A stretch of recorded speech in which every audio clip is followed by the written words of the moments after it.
14वां बाब 17 से 20 आयत। फिर एक और फरिश्ता इस मकदिस में से निकला जो आसमान पर है, इसके पास भी तेज़ दरांती थी।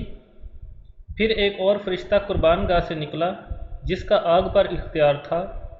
इसने तेज़ दरांती वाले से बड़ी आवाज़ से कहा कि अपनी तेज़ दरांती चलाकर ज़मीन के अंगूर के दरख्त के गुच्छे काट ले, क्योंकि उसके अंगूर बिल्कुल पक गए हैं।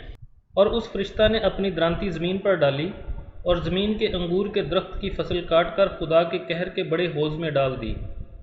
और शहर के बाहर उस हौज़ में अंगूर रौंदे गए और हौज़ में से इतना खून निकला कि घोड़ों की लगामों तक पहुँच गया और 1600 फरलांग तक बह निकला।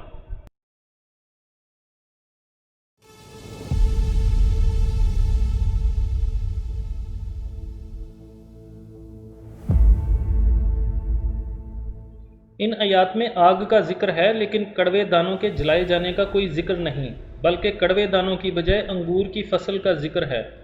कलाम मुक़द्दस में अंगूरस्तान को अच्छे और बुरे दोनों मानों में इस्तेमाल किया गया है।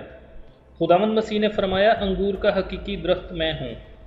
उसके शागिर्द उसकी डालियाँ होने की सूरत में उसके लिए फल पैदा करते हैं। मत्ती 21 बाब में बेटा फल के वक्त पाकिस्तान में आया और बागबानों ने उसे कत्ल कर दिया।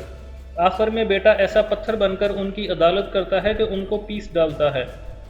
यसाया 5वें बाब की दूसरी आयत में खुदा का पाकिस्तान खट्टे अंगूर पैदा करता है और वो रोंदा जाता है और बंजर होने के लिए छोड़ दिया जाता है। कलाम में पाकिस्तान की और भी बहुत सी मिसालें हैं। आम तौर पर पाकिस्तान से मुराद खुदा के लोग यानी बनी इसराइल कौम हैं, लेकिन इस ख़ास आयत में इससे मुराद वो सियासी निज़ाम है जो मुखालिफ मसीह के ज़माना में राइज होगा। बाज़ उलमा इसको सियासी निज़ाम की बजाय मजहबी निज़ाम की तरफ इशारा करते हैं।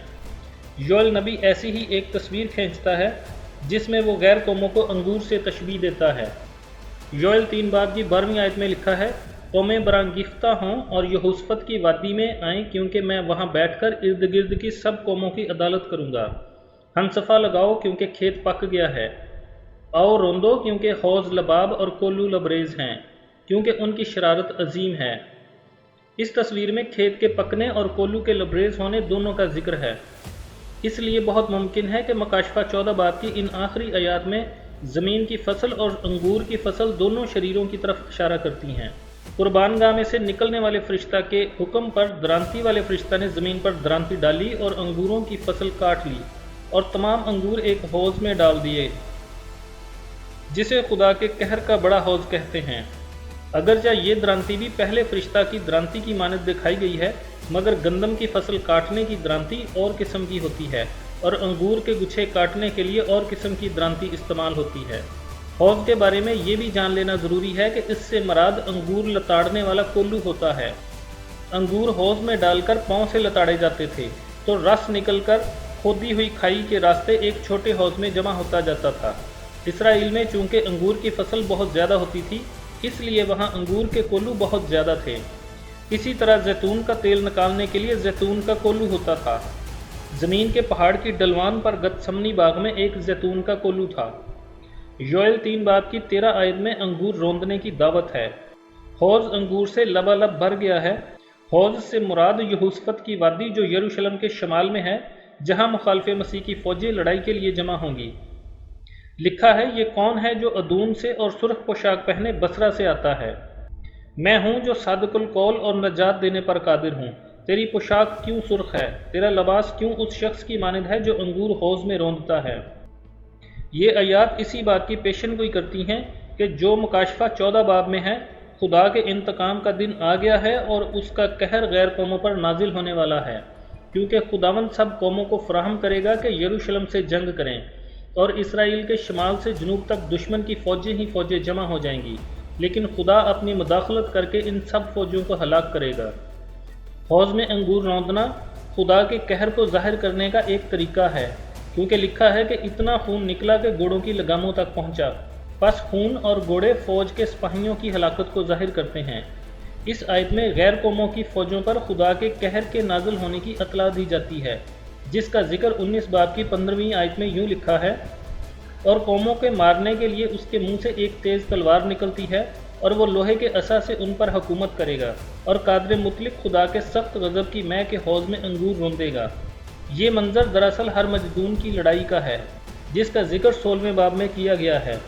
جب چھٹا فرشتہ اپنا پیالہ دریائے فرات پر الٹتا ہے تو ساری دنیا کے بادشاہوں کی فوجیں دریائے فرات کے راستے اسرائیل میں جمع ہوتی ہیں۔ اس جنگ میں بہت سی مختلف لڑائیاں شامل ہیں جو مختلف جگہوں پر لڑی جائیں گی، لیکن آخری فیصلہ کن لڑائی ہرمجدون کے قریب مجدون کی وادی میں ہوگی۔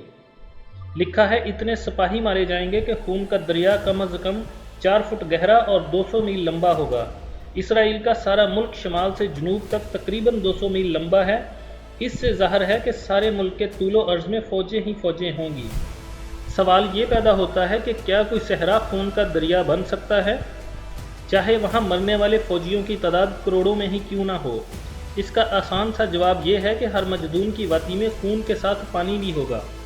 12ویں باب کی 15ویں آیت کے مطابق بنی اسرائیل کے پیچھے پانی چھوڑ دیا جائے گا۔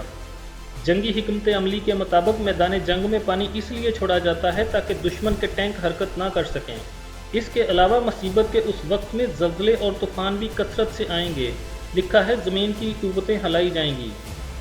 ہو سکتا ہے کسی دریا یا ڈیم کا بند توڑ دیا جائے یا کسی زبردست زلزلے سے دریا کا رخ اس طرف ہو جائے اور وہ جگہ پانی سے بھر جائے، اور بہت سارے ہلاک ہونے والے فوجیوں کے خون سے پانی سرخ ہو جائے۔ لہٰذا یوحنا اپنی رویا میں خون کا دریا دیکھتا ہے جو 4 فٹ گہرا ہے۔ مکاشفہ 9ویں باب میں جو فوجیں دریائے فرات کو عبور کر کے آتی ہیں ان کا شمار 20 کروڑ ہے، اور اس میں گھوڑوں کا ذکر بھی ہے۔ بعض لوگ اتنی بڑی فوج کو حقیقی تصور نہیں کرتے، لیکن جب دنیا کے سب بادشاہ اپنی اپنی فوج اسرائیل کے خلاف بھیجیں گے تو اتنی بڑی فوج کا تیار ہونا ممکن ہے۔ ان آیات میں فرشتوں کی طاقت کا اندازہ لگایا جا سکتا ہے کہ ایک ہی فرشتہ نے کتنی فوجوں کو قتل کیا ہوگا۔ اس باب کا پیغام آج کے زمانہ کے لیے بھی ہے۔ آج فضل کا زمانہ ہے، لیکن جو کچھ مصیبت کے زمانہ کے بارے میں سچ ہے وہ آج کے زمانہ کے لیے بھی سچ ہے کہ بالآخر خدا سب آدمیوں کا انصاف کرے گا۔ آج جو لوگ خداوند مسیح پر توکل کریں گے اور اپنے آپ کو خدا کے فضل کے سپرد کریں گے، ان کے لیے دعوت ہے کہ وہ اپنے آپ کو اس خوفناک مصیبت کے زمانہ میں جانے سے بچائیں جو اس زمانہ کی پشت کے لیے منہ کھولے ہوئے منتظر ہے۔